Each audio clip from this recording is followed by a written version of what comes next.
So it's gonna be twice as long as I've ever ran before and 3 times the elevation I've ever done before.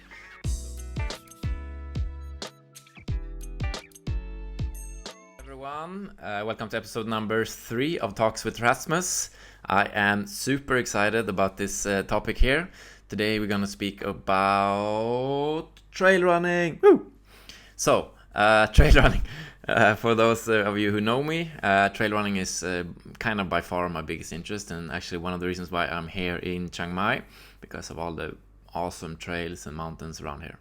So I'm very happy to talk about this topic. I'm just a few days away from participating in a race, and this is going to be my biggest challenge by far. UTMB by Thailand. It's a 100-mile race around the mountains around Doi Inthanon, and Doi Inthanon is the highest peak in Thailand, about 2,600 meter, I think. So 100-mile and 10,000 meter elevation gain. So it's gonna be twice as long as I've ever ran before and 3 times the elevation I've ever done before. So quite big of a challenge. We'll see how it goes. So this is a pre-race episode, and then after the race I'm gonna do a post-race episode and talk about how it went as long as I survive. First, I want to introduce you to my 2 sponsors for this episode and the next episode as well.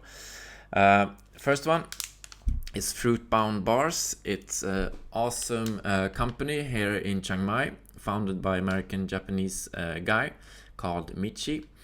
And these bars are energy bars for the trail runs, 100% vegan and 100% natural. So vegan and 100% natural.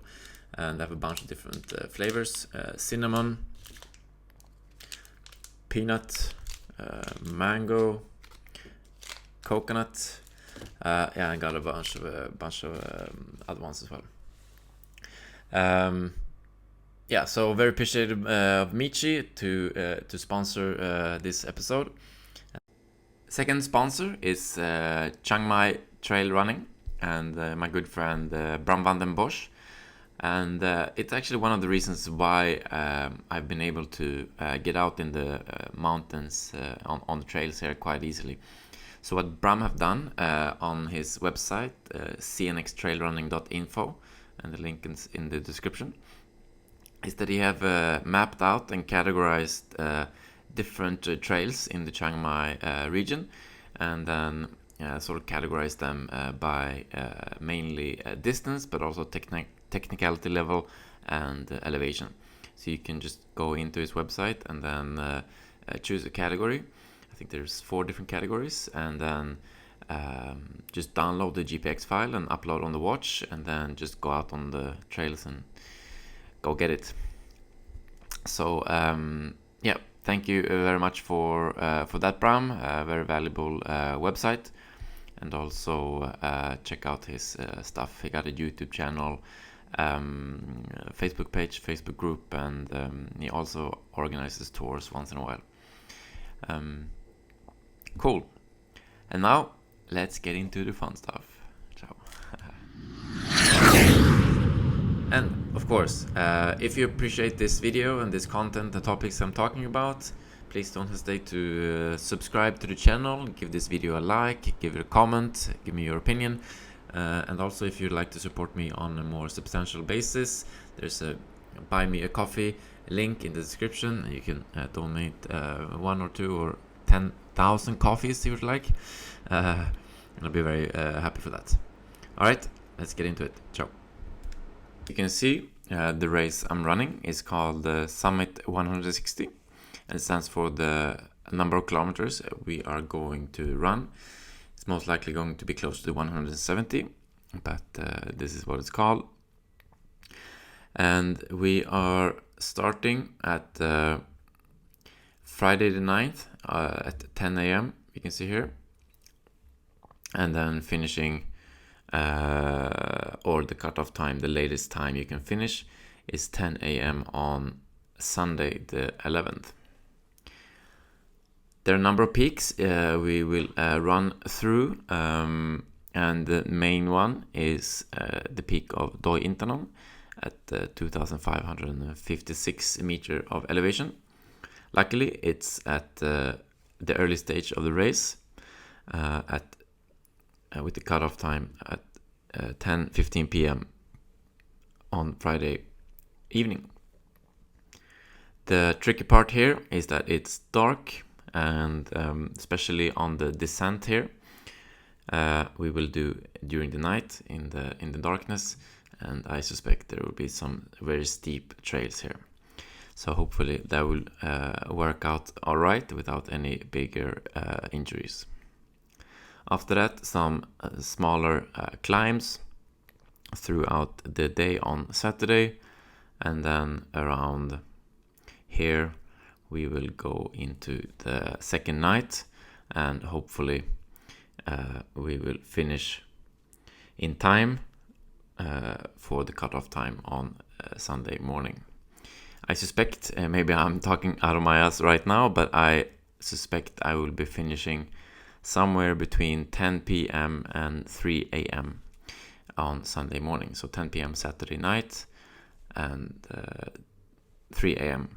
on Sunday morning. So somewhere around 35 to 40 hours. That's my estimate. As of map, we are located around 90 kilometers from Chiang Mai.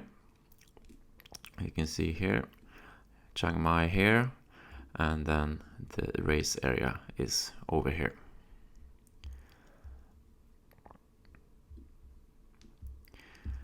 After that, we have the mandatory gear, which is a bunch of stuff you have to have with you due to safety and convenience as well, but mainly safety.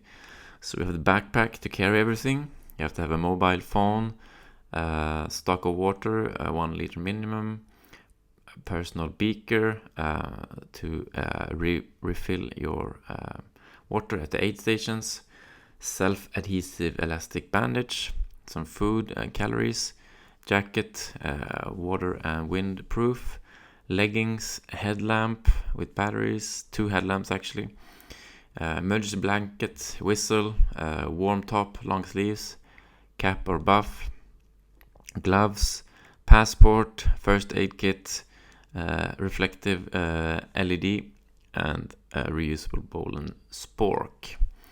If there is very cold, you have to have some extra stuff with you, and if it's very hot, you have to have some other stuff with you as well. So far, it hasn't been any messages around having to have any extra stuff with us, but those things can come last minute. And here is a more detailed list of all the stuff you have to have with you, and the mandatory stuff. If you forget even one thing, they will not let you enter the race. So that's actually one of the more sort of stressful things, to just remember that you have all the stuff with you, even though you think you'll be able to do the race without the gloves or without the jacket or whatever. The race organizer does not accept any compromise there. My preparation to this race, last year I ran the same sort of racing weekend, but a shorter distance. I ran about 55 kilometers and 3,200 meter elevation. So way shorter distance, beautiful experience, but went all good, no problem. I kept training after that for the next 2 months following that race, and in March or April this year I signed up for this race. I decided I wanted to sort of step up my game and really go for the long distance that I've been thinking about for a long time. So that was the sign up for in April, and then I started to really train. So for you who know me, you know that I have a ACL injury from when I played football or soccer back in the days when I was 16, and that has been sort of following me along for my whole life since then. I had 2 surgeries, and Yeah, so I started to work with physiotherapists last year, and really intensified that sort of rehabilitation work as I signed up for this race. So initially, after signing up for this race, I really dove deep into sort of rehabilitation and basic strength training with together with the physiotherapist. He gave me some good exercises. Very good as a local guy, Thai guy, young guy here in Chiang Mai, called Narit, and his clinic is Chiang Mai Sport Clinic. Very good. Highly recommended. So he gave me some exercises to do. So I did them the first like 3 months to really strengthen up the knee and increase flexibility and stretching and foam rolling and massages and a lot of different stuff I had to do. Got fairly good. It's not over yet. It's not done, but good enough to I feel confident to probably be able to do this race without any bigger injuries. As June, July, and August came along, I started to focus more and more on the endurance running. So I started to increase my kilometers each week, and been running about between 60 and 100 kilometers each week from June, I would say. So been quite an intense period of training and running. Been a lot of interesting insights doing this. One of the major things that I did not really expect was that even though you feel good in your body, so like maybe I've done like a 50 or 60 kilometer run on a Saturday, and on Sunday maybe you feel good in the legs, maybe you're a bit sore, but nothing crazy. And then on Monday, you're pretty much your body feel okay.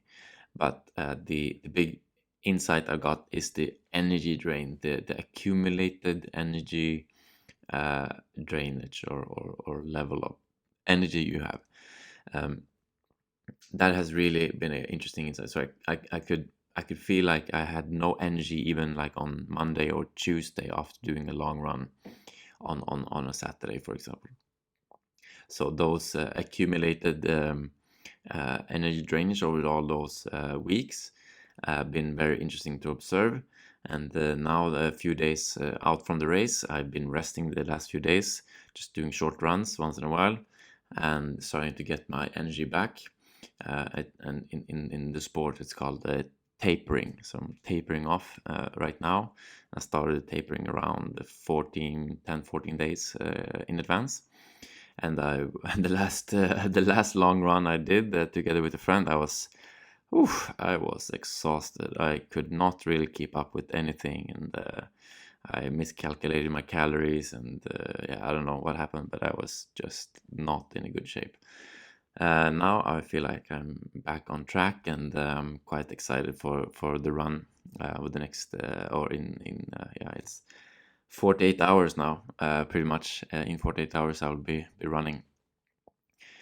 Um, yeah, so that's that. My plan or race strategy going into the race is gonna be very interesting. So one thing you realize with the energy is that it's or funny quote that I've learned to understand definitely, that people say that it's a eating contest with a little bit of running. So meaning because you are running over 48 hours or how long you will be running, um, you burn so much calories, right? You burn maybe over those 48 hours, maybe 5, 6 days worth of calories, like some insane amount of calories, like 20,000 calories, right? So you just need to eat a lot because the body will just collapse otherwise. So you need to really eat a lot. And that's something I haven't really tried before. I tried in my long runs, like 50, 60, 70 kilometer training runs I've done. And the times I've done well, eaten early in the run, like stayed like already after like 20 kilometers, stopped, took like a long break, like an hour pause break, and eaten like a full-on fried rice with chicken and stuff, to really get the calories down. When I've done that, it's been a amazing difference, amazing sort of journey. Like you feel way stronger later on, like after 10-12 hours. So that's a huge lesson, and something that it's going to be one of my key focus areas in this run. As you saw earlier in the elevation profile, all the different lines are sort of aid stations, and there they have food and stuff to replenish. Many of them are just bananas and electrolytes and water, but a few of them also have like real food, like rice soup or porridge or fried rice or something real to eat. So taking advantage of that, really going into that energy and replenishing as soon as I can. Another thing is something that most ultra runners understand and know about, and it's a term called a negative split. So when I heard about this term coming from the soccer world or the football world, negative split kind of like blew my mind. It really changed my perception of training.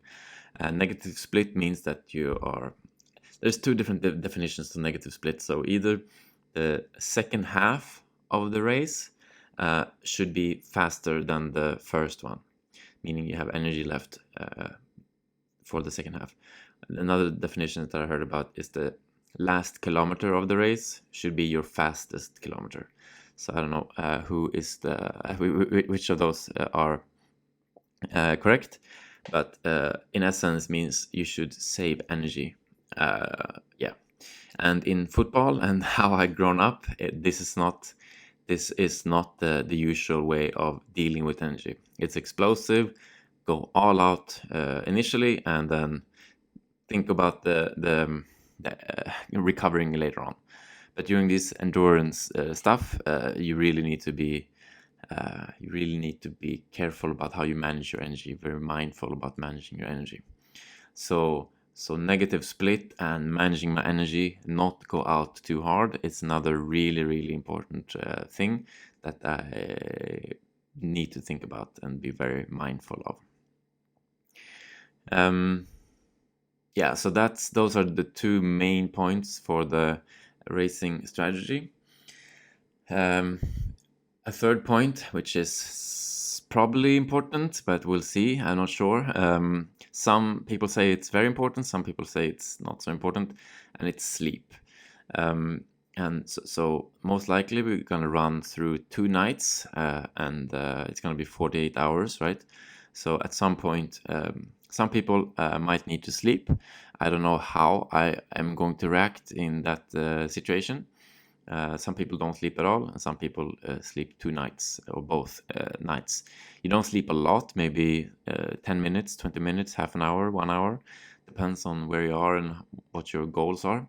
I think the elites are not sleeping at all. They're just gunning through it. And if they are sleeping, just sleeping a few minutes just to recharge very, very quickly. Another thing is the mindset aspect. And because there's going to come a point, or a few points probably, where you are deep in the darkness and deep in the pain cave, and you really kind of want to give up. I definitely expect that point to happen at least a few times. So you just have to be very solid in the why you're doing this, and for me it's really I want to meet that point. That's really my why. I want to see my limitation within myself, my physical limitation, but mainly my mindset. This is what I want to see within myself.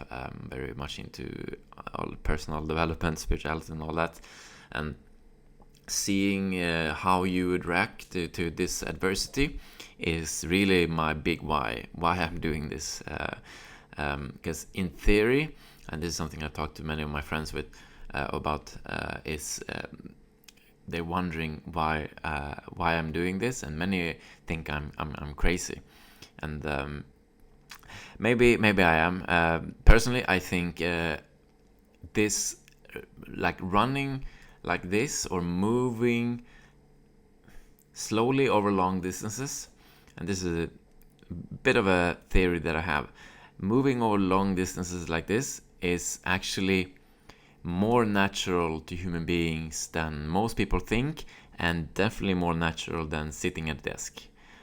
So everyone that sort of think I'm crazy, sitting at a desk, kind of like I'm doing now, but not being able to run or move over long distances like that or like this is more unnatural for the human body than not. Just think about how we are sort of evolved.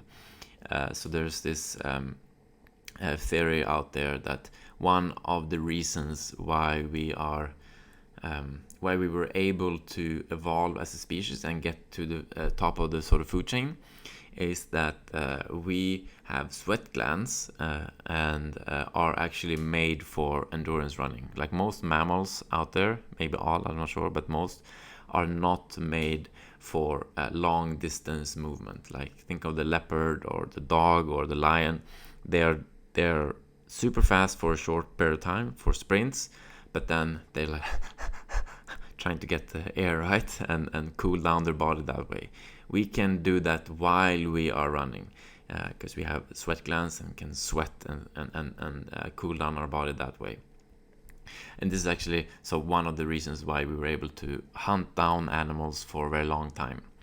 And then that's how we sort of evolved. So being able to move over long distances, that's really something very, very natural for us as human beings. So yeah, that's my theory, really. Getting a little bit off track here, but yeah, it's really more unnatural to sit by a desk all day than to run long distances. So that's my theory around that. So getting back to my why. It's a long detour, but getting back to my why, I feel that I should be able to go through this sort of challenge because it's a natural thing for the human body to endure. So not being able to do it, at least for myself, this is quite harsh, but at least for myself, it's just an excuse. It's sort of almost like a weakness or something like that. It's very unnatural for us to not be able to do it. And if I cannot do it, then I'm being too comfortable. I know some people now are going to be very pissed off at me, but yeah, fuck it. Anyway, so that's pretty much it. I am 48 hours away. Race starts 10 a.m. I'm very excited and a little bit nervous, or quite a bit nervous actually, how this is gonna go. I think I'm at a good spot where I'm partially excited and partially nervous, and it's that sort of perfect level of uncertainty. Like, because if you're too in the uncertain, too much in the uncertainty, unknown, then you can be sort of paralyzed. But if you're too sort of in the comfort zone, then you're being too comfortable and a little bit lazy. So being right in the middle there I think is the perfect spot for sort of performance and being alive in a way, feeling that you're alive. So that's where I'm at right now. I have no idea how this is gonna end, but I'm super stoked. So that's the first episode of 2. The second one is gonna be recap, race report, maybe from the grave or beyond, we'll see. But yeah, check out the next video, which will be in middle of December 2022. So yeah, okay, ciao.